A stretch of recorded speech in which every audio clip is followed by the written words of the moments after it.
Agaseke k'amakuru mu Karere ngapfunduriye muri Uganda. Ikigo gishinzwe itumanaho cya Uganda cyategetse kompanyi zitanga internet mu gihugu kwivanaho guhera kuwa kabiri nimugoroba kugeza igihe zizabwirwa igihe cyo kuyisubizaho nk'uko bivugwa n'ibinyamakuru byo muri Uganda. Ibaye mu gihe muri iki gihugu hateganyijwe amatora y'umukuru w'igihugu n'abadepite zaba kuwa kane, bikozwe kandi nyuma y'uko ibikorwa byo kwiyamamaza birangiye. Mu ibaruwa yerekanwa n'ibinyamakuru muri Uganda, kiriya kigo cya leta cyanikiye kompanyi zitanga internet cyategetse ko izo kompanyi zitegereza kugeza igihe hazatangirwa andi mabwiriza yo gusubizaho internet mu gihugu. Robert cyagoranye cyane nka Bowen umukandida utavuga n'ubutegetsi yamaganye ubutegetsi kuri icyo gikorwa. Mu cyumweru gishize Bobi Wine niwe wa mbere yaratangaje mbere ko leta ifite umugambi wo gukuraho internet muri iki gihe cy'amatora nk'uko yabikoze mu matora ya 2021. Kuwa kabiri mu cyumweru gishize abategetsi muri Uganda bari batangaje ko mu gihe cy'amatora internet izakurwaho nk'uko byagenze mu matora aheruka. Kiriya kigo cya leta ubu cyatangaje ko icyo cyemezo cyafashwe hagamijwe kwirinda ikwirakwira ry'amakuru atariyo, amakuru ayobya, ubujura bw'amajwi no guhamagarira urugomo bishobora kugira ingaruka ku mutekano w'igihugu. Abatavuga n'ubutegetsi bavuze ko gukura internet muri iki gihe ubutegetsi bubikora bugamije gukorera mu mwijima, aho nta makuru yigenga birimo kuba abagera kuri rubanda uretse agenzuwe na leta aca mu bitangazamakuru byayo. Ku nshuro ya kabiri Bobi Wine ahanganye cyane na Perezida Museveni urimo kwiyamamariza manda ya 7. Abandi bakandida 6 nabo bari muri iri hatana. Aya matora asa n'asubiramo 2021 yabaye intandaro y'imyigaragambyo ikomeye, bamwe basize ubuzima ndetse internet yagarikwa mu gihe cy'iminsi 4. Hagati aho ariko guverinoma y'u Rwanda yari yabujije gutambutsa imbona nkubone imyigaragambyo itemewe n'amategeko n'ibindi bikorwa by'ubugizi bwa nabi imbere y'amatora, ivuga ko ibyo bishobora kongera umwuka mubi no guteza imidugararo mu baturage.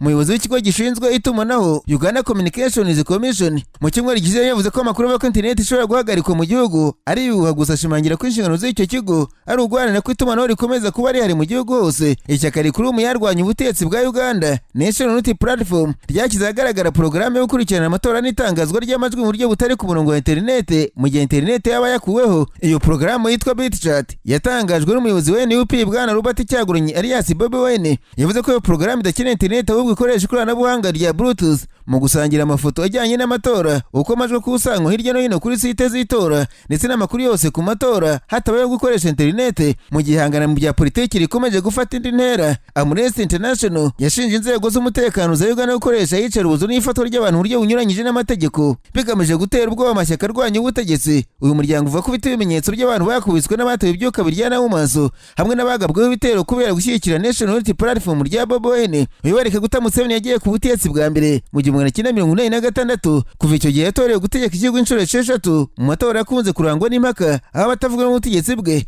bamushinjaga uburiganya, iterabwoba no gucerekesha abatamukikiye. Ibi ariko leta ntiyawemye kubihakana. Aya matora azaba ku munsi w'ejo kuwa 4 arakurikiranwa n'indorerezi ziturutse imihanda yose nk'umunyamategeko w'umunyarwandakazi Edamu Kabagwiza ayoboye indorerezi z'umuryango wa Afurika y'Iburasirazuba EAC zagiye gukurikirana amatora y'umukuru w'igihugu muri Uganda azaba ku munsi w'ejo kuwa 4. EAC yagaragaje ko Mukabagwiza yagize umuyobozi w'indorerezi kubera ubunararibonye afite muri byinshi birimo diplomasi n'ibera mu karere, cyane ko yabaye vice perezida w'inteko ishinga amategeko mu Rwanda, abaminisitiri b'ubucamanza, abanamazeri mu bihugu bitandukanye ndetse n'umwunganizi mu by'amategeko. Mukabagwiza yatangaje ko n'abagenzi be bagiye muri Uganda gukurikirana amatora mu bwigenge kandi mu buryo butabogamye mu bushishozi kugira ngo bazatangaze raporo y'ukuri igaragaza uko azaba yagenze. Ariko kandi perezida wa komisiyo y'amatora muri Uganda Simon Byabakama yatangaje ko ari gushyirwaho iterabwoba ku batekereza ko ari byo azatangaza wenda badashaka. Byabakama yavuze mu kiganiro yagiranye na BBC asubiza ibibazo bijyanye na video imaze iminsi ikwirakwira ku mbuga nkoranyambaga igaragaza umwe mu bajyanama ba perezida w'Ikaguta Museveni avuga amagambo ateye impungenge ku bwisanzure bwa komisiyo y'amatora. Iyo video igaragaza Yiga Kisa cya Mukama, umwe mu bajyanama ba perezida Museveni ukurikirana ibikorwa bya leta, yumvikana ko komisiyo y'amatora itazigera itangaza ko umukandida urwanya ubutegetsi Robert Cyaguranye alias Bobi Wine yaba ari watsinze amatora. Muri iyo video umujyanama wa perezida Museveni yumvikana agira ati nimwitegana gato ko Simon Byabakama yatangaza ko Bobi Wine yatsinze amatora. Perezida Museveni uri ku butegetsi kandi azakomeza kutuyobora. Akomeza agira ati ntimukibeshye mutekereza ko Museveni ashobora kuva ku butegetsi binyuze mu matora. Oya nimureke guta umwanya wanyu.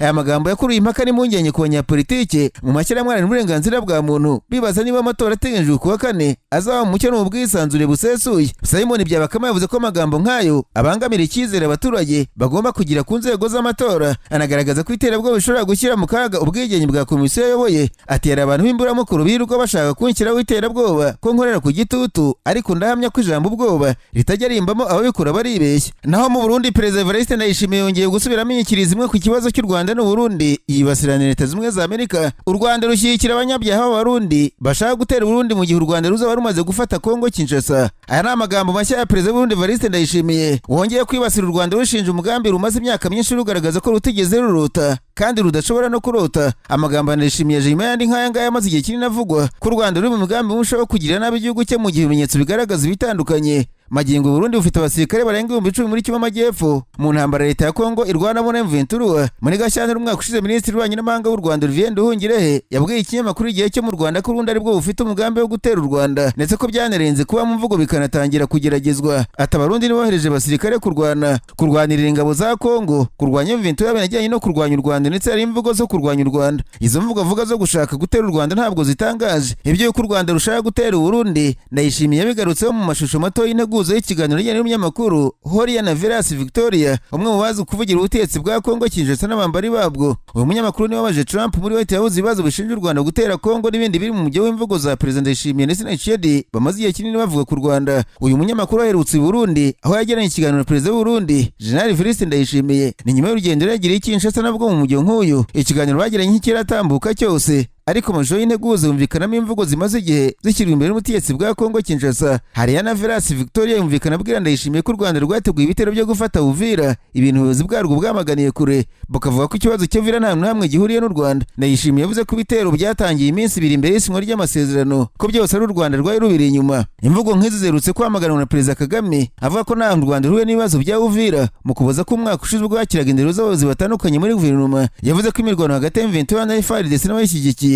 yaturutse kutubariza ibyari byaremeranijwe. Ati tujya kujya muri Amerika icyo gihe mu by'ukuri yari yamaze iminsi ibyumweru ndetse tujya no kujyayo n'uwo munsi bamwe hagarutse hano hari imirwano ndetse nayo ku gice kimwe itubareje ibyari byasezeranywe imbere y'ayo amasezerano twari twagiye gusinya. Ndayishimiye yavuze ko umuryango mpuzamahanga ugomba kugira uruhare mu gushyira igitutu ku Rwanda kugira ngo rwemere inzira y'amahoro. Perezida Kagame we yigeze kuvuga ko u Rwanda atari rwo rwarenze ku bisabwa mu masezerano y'amahoro mbere yo imirwano y'u Rwanda rwari rwagaragaje ibimenyetso rutanga n'impuruza y'ubwicanyi bw'ibikorerwa muri Kivu Amajyepfo mbere gato y'uko amasezerano y'amahoro asinywa muri Amerika. Hari hashize igihe kinini hari amajwi y'umutwe w'M23 avuga ko ibintu bikomeje guhindura isura hafi y'umupaka w'u Burundi ndetse usaba amahanga kutarebera ibiri kuba. Icyo gihe ibiganiro byari birimbanije hagati y'u Rwanda na Kongo Washington n'ibya M23 na leta ya Kongo idoha kugira mu kwakira ingabo z'Urundi zirenga 10,000 zari zimaze gushinga ibirindiro mu bice bitandukanye bya Uvira no mu misozi ya Mwenga. Ndetse ku rundi ruhande Kinshasa naho hari yakomeje imyiteguro ikomeye kuko abacanshuro b'urwo muyumbi bo muri Colombia na El Salvador bahawe ikiraka n'umunyamerika witwa Eric Prince ufite zoti itanga serivisi z'abacanshuro. Icyo gihe u Rwanda rwagaragaje ko imyitwarire ya Kongo Kinshasa n'u Burundi iteye inkeke ndetse amakuru yageze mu kinyamakuru igihe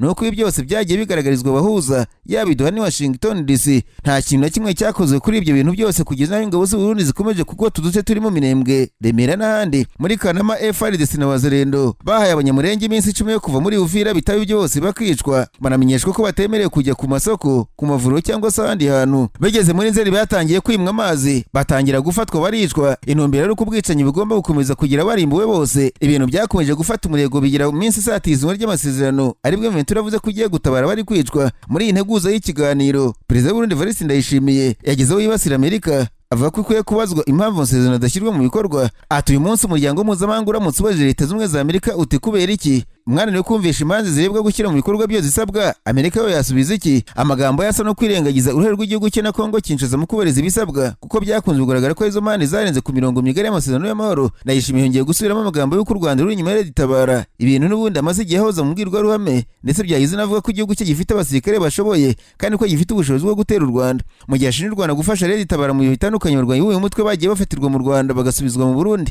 Muri Nzeri muri 2020 ingabo z'u Rwanda zafashe abarwanyi b'Abarundi 19 biyemereye ko bagize umutwe wa Itabara binje ku butaka bw'u Rwanda banyuze mu ishyamba rya Nyungwe ku gice cy'Akarere ka Nyaruguru. Uwo munsi nabwo Itabara yari yatangaje ko iri kurwana n'ingabo za Leta y'u Burundi. Hari imirwano yabaye ku itariki 23 Nzeri uwo mwaka mu gace ka Kabarore mu ntara ya Kayanza na Kinanyana mu ntara ya Cibitoke. Ni umutwe uvuga ko urwanira ku Burundi bwagira amahoro arambye n'ikibazo cy'impunzi kigabonerwa umuti. Ingabo z'u Rwanda zafashe abarwanyi mu gihe ku itariki 27 Kamena uwo mwaka abantu bitwaje intwaro bagera ku 100 bitwaje imbunda zirimo n'amashinigani n'izirasa za rokete bagabye igitero mu karere ka Nyaruguru kigwamo abantu bane mu bakigabye ndetse abasirikare 3 b'u Rwanda bagakomereka byoroheje. Bari bafite umugambi wo kugira n'abaturage bo mu mudugudu w'icyitegererezo wa Yanza uri mu kilometero kimwe gusa uvuye ku mupaka w'u Burundi. Ingabo z'u Rwanda zatangaje ko baturutse mu Burundi ari naho basubiye nyuma yo kuraswa berekeza mu birindiro by'ingabo z'u Burundi biri ahitwa Gihisi no muri komine Bukiranyana mu ntara ya Cibitoke. Ibyo ni bigaragaza ko mu gihe rwo rukumira ibikorwa by'abashaka kugira no Burundi bwo bwabayindiriye baruvutse umutekano. Ntarava mu Burundi ariko kandi politiki y'u Burundi yongeye kunyeganyizwa no guhanganira ububasha hagati y'abantu babiri bakomeye amagambo umunyamabanga mukuru w'ishyaka CNDD-FDD riri ku butegetsi Ndikuriyo aherutse kuvugira mu kiganiro n'abanyamakuru yagaruye ikibazo kimaze igihe ariko kitabonerwa igisubizo giti ninde utegeka Burundi mu by'ukuri ni Evariste Ndayishimiye cyangwa n'umuyobozi w'ishyaka. Mu kiganiro n'abanyamakuru cyabaye tariki 2 Mutarama uyu mwaka Ndikuriyo yabajijwe niba yarigeze agirana ikiganiro n'umunyamabanga mukuru w'umuryango wa RPF Inkotanyi mu Rwanda hagamijwe guhosha umwuka muri hagati y'ibihugu byombi. Ndikuriyo yavuze ko mugenzi w'umunyarwanda adafite ububasha nk'ubwo bafite mu Burundi. Igisubizo cya Ndikuriyo cyaratunguranye, ni ubutumwa bw'amarenga bukomeye cyane bugaragaza ko ari inkingi ya mwamba mu butegetsi bw'u Burundi cyangwa se akaba ari hejuru y'inzego zose z'igihugu. Inshuro nyinshi Ndikuriyo yavugurujeho muri leta barimo abayobozi bakuru muri guverinoma nabo mu nzego z'umutekano. Ubwo ubuyobozi bw'igisirikare cy'igihugu bwatangazaga ko abasirikare bavuye muri Burasirazuba bwa Kongo Kinshasa we yemeje ko bakiriho kandi ntawe wamukosoye cyangwa se ngo bigire inkurikizi. Ndikuriyo yitangarije ko imipaka ya Gatumba na Vugizo ihuza Burundi na Kongo Kinshasa igifunze kandi ko izafungurirwa rimwe n'ihuza igihugu cyabo n'u Rwanda. Mugende yishimiye na Minisitiri w'Ububanyi n'Amahanga Dr Bizimana Edouard bo ntacyo batangaje. Yageze abanyamuza ku mugaragaro Minisitiri ushinzwe ingengo y'imari Arende Kumana uherutse kubwira abasenateri ko umutekano we ubangamiwe na sosiyete yitwa Fomi ikora ifumbire mvaruganda bitewe n'uko yamusabye kwiha amafaranga y'amarundi arenga miliyari 50 ariko akabyanga. Ndikuriyo yavuze ko umuyobozi nta kibazo cy'umutekano afite, agaragaza kandi ko sosiyete idafite amakosa no mu rwego rw'ubukungu kunyuranye kuragaragara. Mugende yishimiye akomeje guhumuriza Burundi ko ubucukuzi bw'agaciro buzazahura ubukungu bw'igihugu kandi ko igitoro cyuzuye. Ndikuriyo yatangaje ko ikibazo cy'ibikomoka kuri peteroli kitazakemuka mbere y'umwaka wa 2029. Ikinyamakuru igihe cyo mu Rwanda mu nkuru isesengura kiti kubera ikindi kuri yavuga ashize amanga mu gihe gishize gikabakaba umwaka n'igice byagaragara ko ari umuntu ushobora kugenzurwa ariko bisa naho ibyo byarangiye. Umunyamakuru Esdras Ndikumana avuga ko imiyoborere y'ishyaka CNDD-FDD itarimo kubaha inzego.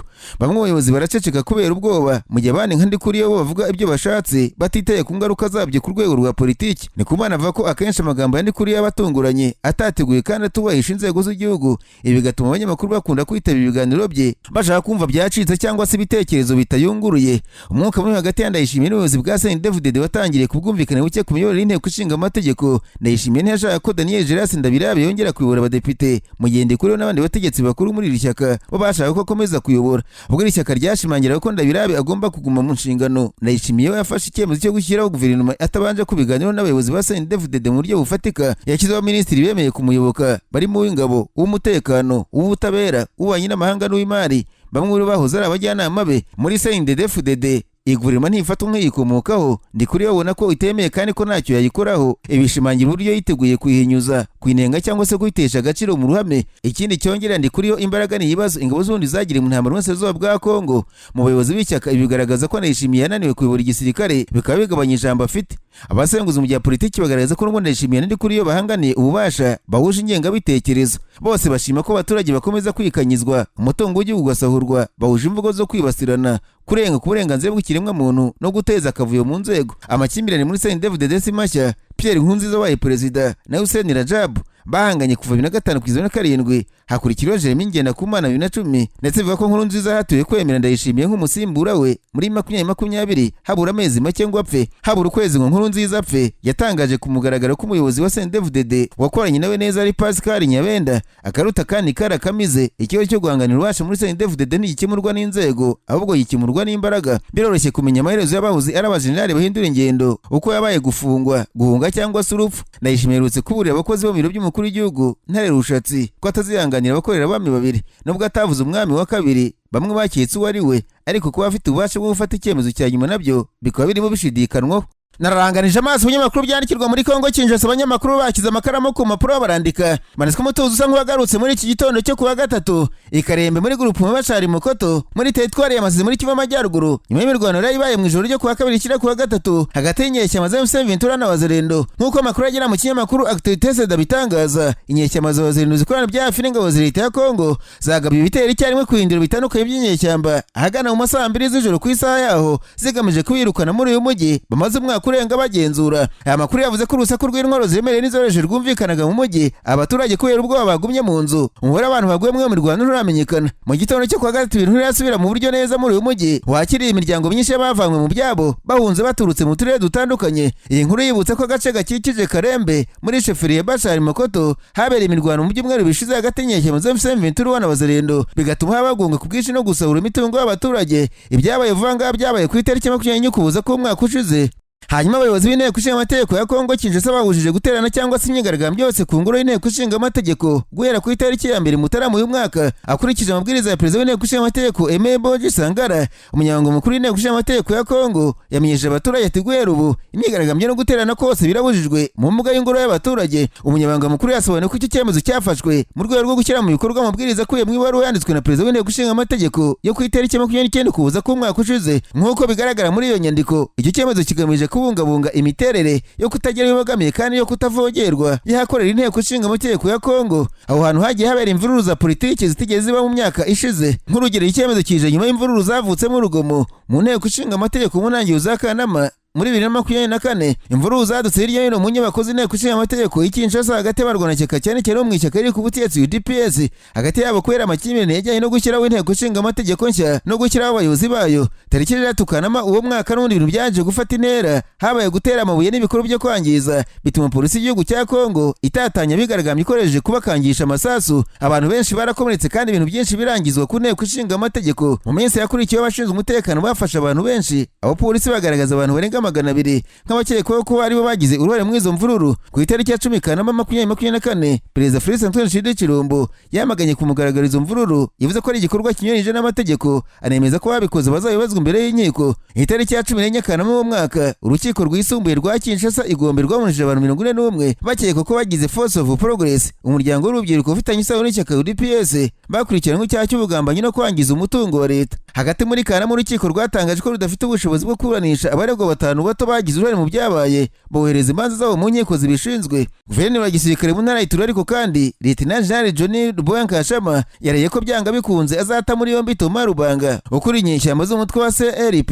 Mu mashusho yakwirakwiriye ku mbuga nkoranyambaga, General Ruboya wari imbere y'abaturage mu ntara y'Ituri yumvikanye ateguza Rubanga ko azamufata yaba ari muzima cyangwa se ari umupfu. Yabwiye Rubanga ati, Thomas, tuzaguta muri yombi waba uri muzima cyangwa se wapfuye, namaze gukora ibisabwa byose kugira ngo utabwe muri yombi, yemwe naho uri tuzagusanga. Mu mwaka ushize nibwo Thomas Rubanga wigeze gufungirwa muri gereza y'urukiko mpuzamahanga mpanabyaha rw'Iburayi mu Buholandi yatangaje ko yashinze umutwe w'inyeshyamba za CRP mu rwego rwo gukemura ibibazo byugarije abaturage ba Ituri leta ya Kongo Kinshasa yananiwe gukemura. Uyu mutwe umaze igihe urwanira n'ingabo za leta ya Kongo Kinshasa mu bice bitandukanye by'iriya ntara, ndetse mu mpera z'umwaka ushize abarwanyi babo bigaruriye umujyi wa Bure wo muri teritwari ya Jugu, ariko baza kuwuvamo. Kugeza ubu amakuru avuga ko Thomas Rubanga yaba ari muri Uganda, ndetse icyo gihugu kiri mu bafashe inyeshyamba ayoboye.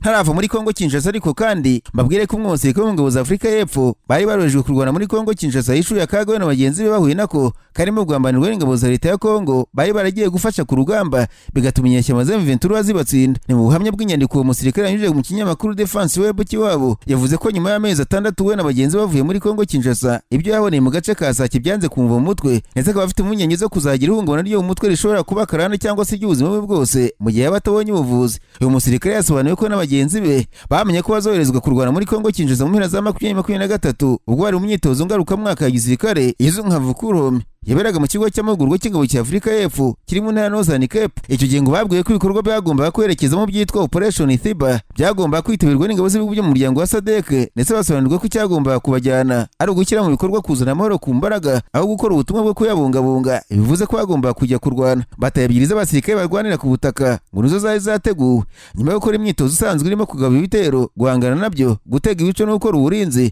Ngo byabaye ngombwa ko boherezwa muri Kongo Kinshasa, ariko bagenda bafite ikibazo gikomeye cy'ibikoresho birimo impuzankano, inkweto za gisirikare, intwaro zikoreshwa na bamudahusha, ibisasu byamurutsiye byo mu bwoko bwa 60 mm, pasiporo, amahema n'ibindi. Uwo musirikare avuga ko icyiciro cya mbere cy'abasirikare ba Afurika y'Epfo bageze muri Kongo ku itariki 2 Gashyantare 2024 badafite ibikoresho by'ibanze nk'amakoti adatorwa n'amasasu, ingofero ndetse n'intwaro. Ibyakomeje no ku cyiciro cya kabiri n'icya gatatu. Avuga ku gicamunsi yo ku itariki 14 Gashyantare Misiri yashoboye ku kigo cya Sake igahitana umwe mu bayobozi babo n'umushoferi, bituma abasirikare barakara cyane barera kuzihorera bibwira ko urugamba ruzaborohera. Yakomeje agira itariki 22 Werurwe 2024 tugimaze kugera Goma, platoon ya Rusi yaradorekeje tugisake. Tugeze hafi y'ikigo cy'abari bavuye mu byabo cya Mugunga hanze ya Goma, ibisasu byamurutse byaturikiye imbere yacu. Abasirikare barasize baravuga bati murakaza neza muri Karere. Igisasu cyatumye abasirikare bisuka muri Mamba, imodoka ya gisirikare cyaguye hafi yacu. Bivuga ko cyari kigambira bacanshuro bagemira. Avuga ko urwo rugendo barusoreje mu kigo cya Sake cyari mu kavuyo kuko abantu barimo birukanka bashaka kwikingira. Uyu musirikare kandi avuga ko we na bagenzi bageze muri Kongo Kinshasa imodoka z'intambara bafite zari nkeya ndetse nyinshi zidakoreshwa. Ikindi ngo intwaro zabo ntizari zifite ikoranabuhanga rigezweho ryo kubona nijoro cyangwa se kumurika mu gihe cy'uburinzi. Sisitemu yo kurinda ikirere Sky Shield bari bafite uretse kubageraho itinze ngo nayo ntiyari yuzuye kuko ibice by'ingenzi byayo byari byasigaye igoma. Kubwo uyu musirikare yiza koherezwa neza isake ari kurokora ubuzima bw'abasirikare bishwe. Yavuze ko ikindi kibazo gikomeye ari uko amaradiyo y'itumanaho yakenewe itumanaho ryayo ryakururwagaho n'umwanzi mu buryo bworoshye, dore ko ngo mu gice cy'abasirikare ba Afurika y'Epfo bateze ku itariki 30 Gicurasi ikimoka itumanaho ryavuyeho burundu. Hejuru y'ibyo ngo nuko Paratoni zarese ingabo zabanje kujya muri Kongo Kinshasa kureba uduce twa Sadek yari kuzarwaniramo